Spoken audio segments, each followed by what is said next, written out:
Just, I guess, first of all, just want to send condolences out to Leroy Jordan's family, with the passing over the weekend. And so, I know a huge part of this program and in the past here, and want to send from our coaching staff and our team our condolences. And then just hitting up the injury updates, because I know you guys will ask on those.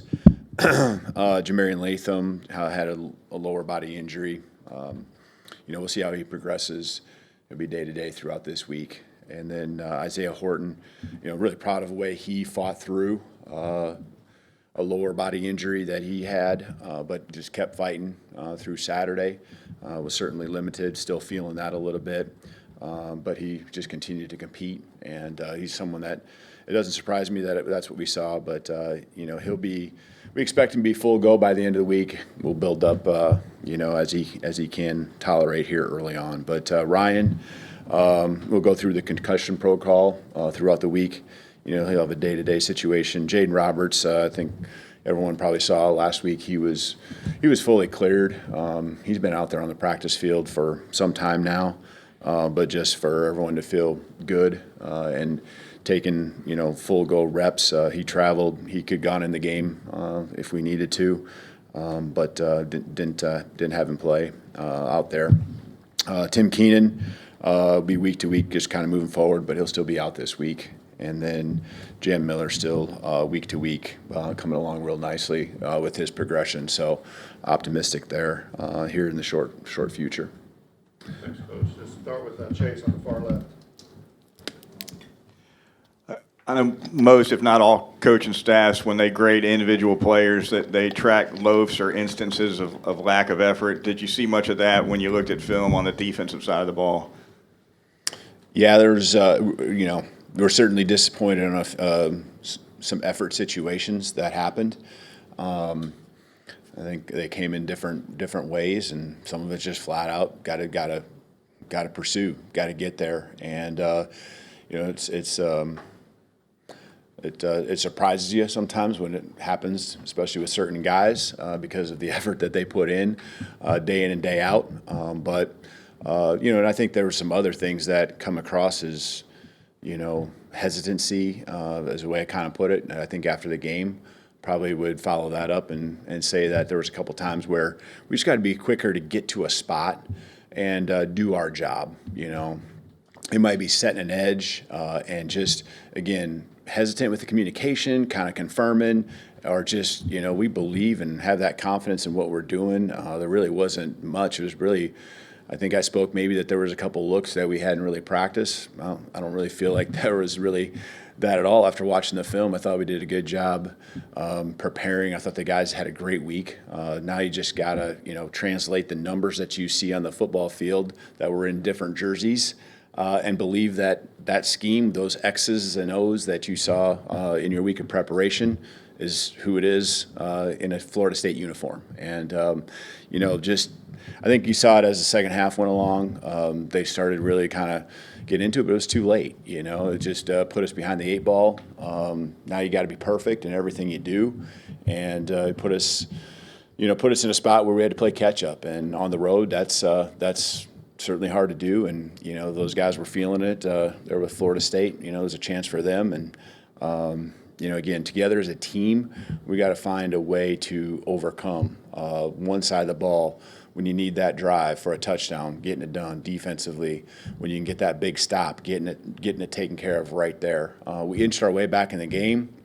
That's what you got to do when you have a 17-point deficit. Again, we shouldn't get to that spot, but inching our way, something that we did better than I felt in the offseason. We've talked about, the Oklahoma game last year and how you got to try to get 7 points and make it close and put some pressure on them. And we were right there, 24-17. Really, we should have the ball 3rd and 11, on defense with 9 minutes to go. And, just how far we had come in that probably previous 10 to 15 minutes of the game, I'd have felt like, man, this thing's going to happen, and that there's a real belief and confidence that I think was building on the sideline. So you just got to finish. You got to get the stops. It comes back to just that effort, but it has to happen from the very first play. Go to the far right side of Charlie. You're kind of sticking with that. When you say you're surprised by some of the lack of effort or intensity from the players you're not expecting that from. What do you do to kind of combat that moving forward? Yeah, I mean, these guys, they're great kids. They got high character. They believe they want it bad, and so it's just showing them, and a lot of times they already know, and making sure that we continue to be intentional. That's a word that I use a lot, and it's going to be something I use a lot more this week. Again, just be intentional on what we're trying to accomplish with quality reps, and making sure that every rep is done at a high level, from the effort to the execution. Stay in on the right side and go to Nick. Yeah, before he got hurt, Ryan Williams working inside more a little bit. How would you assess what he did and where he could continue to improve once he gets back? Yeah, I think we'll continue to work and figure that out. There's just been so many bright moments with him inside.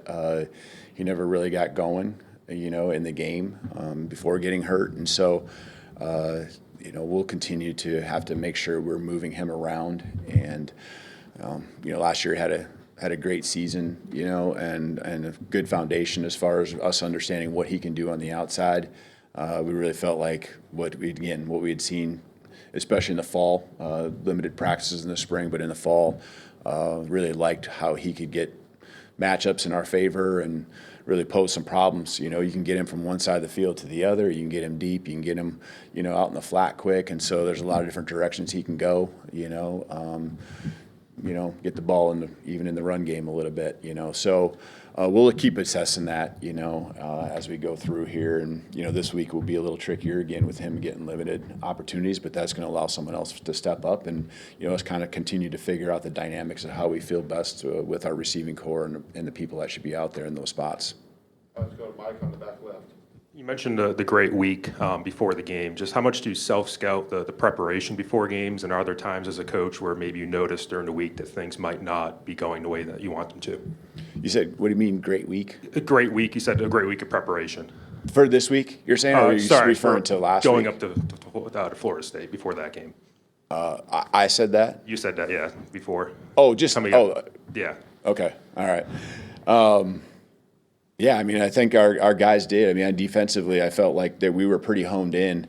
Gone back and actually looked at the practice film on some of the reps that we took that were pretty much identical to what we saw, and just trying to figure out, why were we one step, or what, why was our communication just a little bit slower? So it's just, again, these guys have already shown me yesterday how bad they want it and how they're going to respond. And so, I really feel like the tone in the locker room after the game, at least from my standpoint, and how I can address the team is completely different than it was a year ago. And so, we don't need to speak in those terms, but it feels different. There's more of a, just flat out upset. I can use a lot of different words to explain it, but just, really upset about how it went. These aren't learning moments anymore. This is us and our program. And, again, we understand the situation we've put ourselves in and that we're in. But it is a long season. And, let's take care of business this week. And then that's going to set up the next week. And then we'll worry about that. That's been our philosophy all along, but we really got to live it now. Go to Colin, front left. Hey, Kalen, you talked a little bit about Ty's performance post-game, but I'm curious. He said he called every drive after the first one, he said the offense played complacent. And I'm curious to see a guy after his first start make those kind of comments. What does that say about who Ty is and how he kind of runs this offense? Mm-hmm. Yeah, I didn't hear those comments. I guess I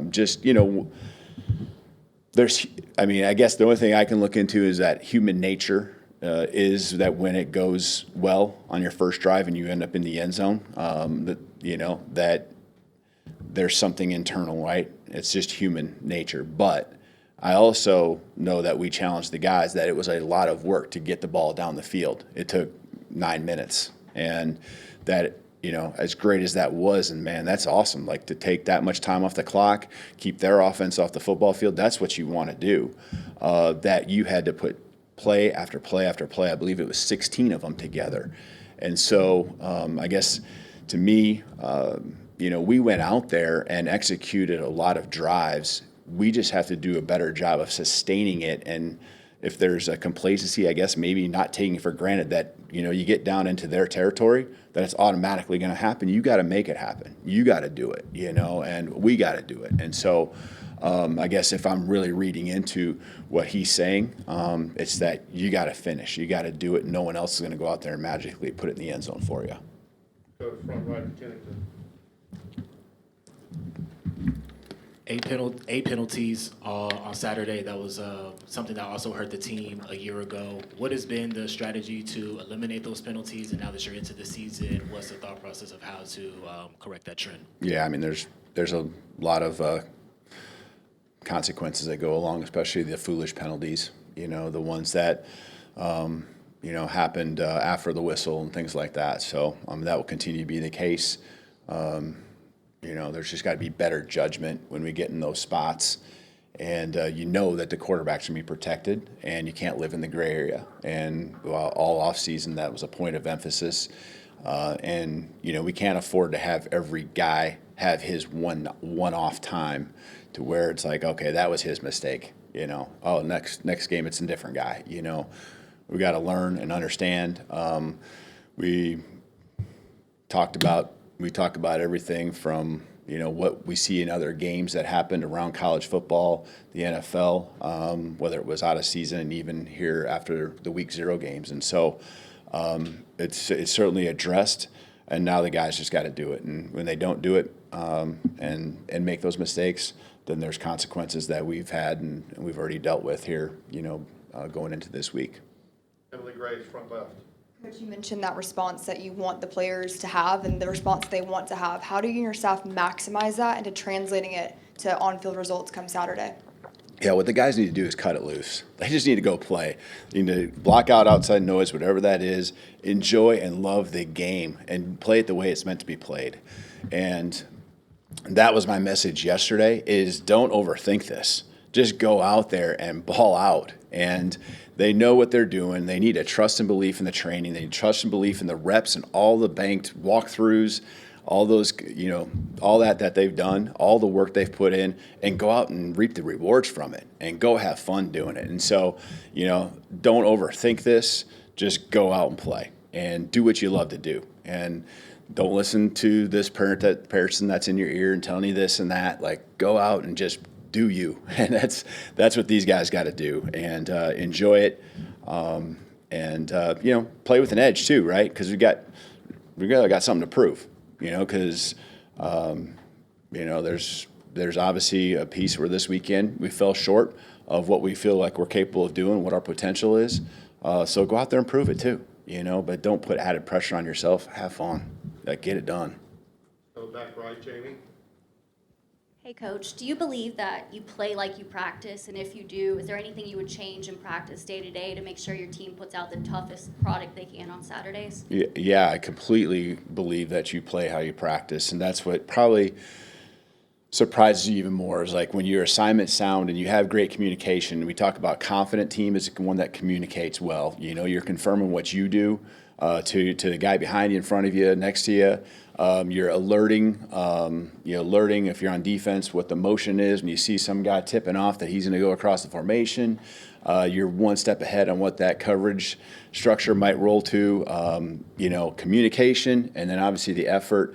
And so even just urgency from and transitions from drill to drill. It's not going to be stressed.